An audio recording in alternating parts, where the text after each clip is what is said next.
नमस्कार किसान भाइयों, आपके अपने A4 चैनल पर आपका स्वागत है।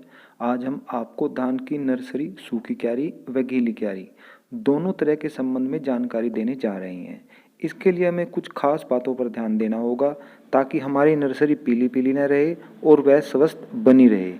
किसान भाइयों, जो धान लंबी अवधि की होती है यानी 145 से 150 दिन में पक कर के तैयार होती है, उनकी नर्सरी हमें मई के आखिरी सप्ताह या जून के पहले सप्ताह में लगा देनी चाहिए और बीज हमेशा अच्छी दुकान से ही खरीदने चाहिए। किसान भाइयों, सबसे पहले धान के बीज को हम नमक मिश्रित पानी में डाल लेते हैं। इससे धान के बीज में जो खाली दाने होते हैं वे ऊपर तैरकर आ जाते हैं, जिन्हें आप आसानी से अलग कर सकते हो। इसके लिए आपको 10 लीटर पानी में 1 केजी नमक मिला लेना है। खाली दानों को अलग करने के बाद हमें 2 या 3 बार साफ पानी से धान का बीज धो लेना चाहिए। अब हमारा अगला कदम है धान को फफूंद जनित बीमारियों से कैसे बचाया जाए।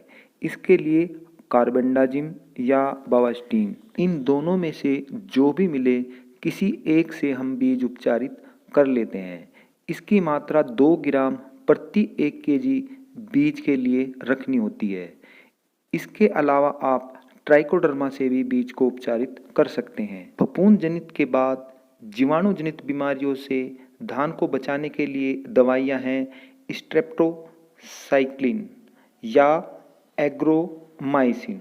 इन दोनों में से कोई एक मिल जाए, उसकी 0.25 ग्राम मात्रा 1 केजी बीज के लिए पर्याप्त होती है। किसान भाइयों, अपने बीज के हिसाब से दवाई की मात्रा पानी में डालकर मिला लेते हैं। वे बीज को इस दवाई मिश्रित पानी में भिगोकर पूरी रात के लिए छोड़ देते हैं। अगले दिन पानी से बीज निकालकर फर्श पर सुखा लेना चाहिए। किसान भाइयों, दुकानदार से बीज खरीदते समय यह पूछ लेना चाहिए, कभी कभी बीज पहले से ही उपचारित होता है। ऐसे में आपको बीज उपचारित करने की आवश्यकता नहीं है। अब बात करते हैं खाद की। 1 हेक्टेयर धान के लिए 700 वर्ग मीटर क्षेत्रफल वाली नर्सरी काफ़ी होती है। इसमें 1 टन गोबर की सड़ी गली खाद डालते हैं। इसके अलावा 10 KG urea, 12 KG single super phosphate, 4 KG potash, 2 KG zinc sulphate, ये भी 1 हेक्टेयर धान की नर्सरी के लिए काफ़ी है। अब बात आती है क्यारी का साइज क्या होना चाहिए।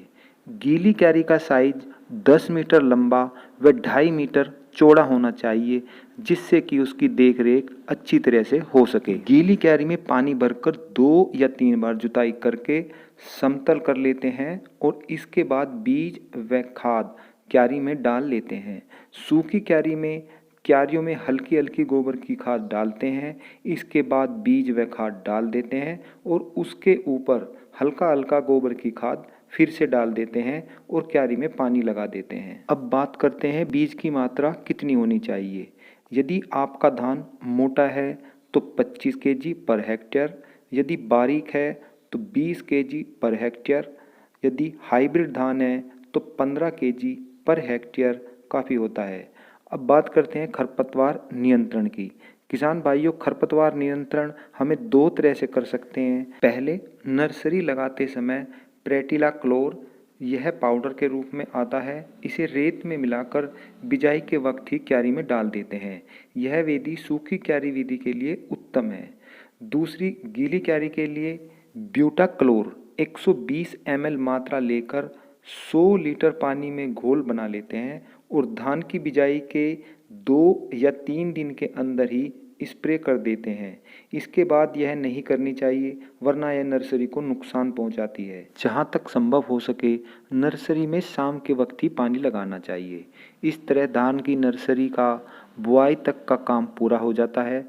किसान भाइयों, धान की नर्सरी में बकानी रोग, गांठें बनना, सूत्रकृमि रोग या पीली पीली होना, ऐसे ही रोगों से बचाव की जानकारी मैं आपको अगली वीडियो में दूंगा।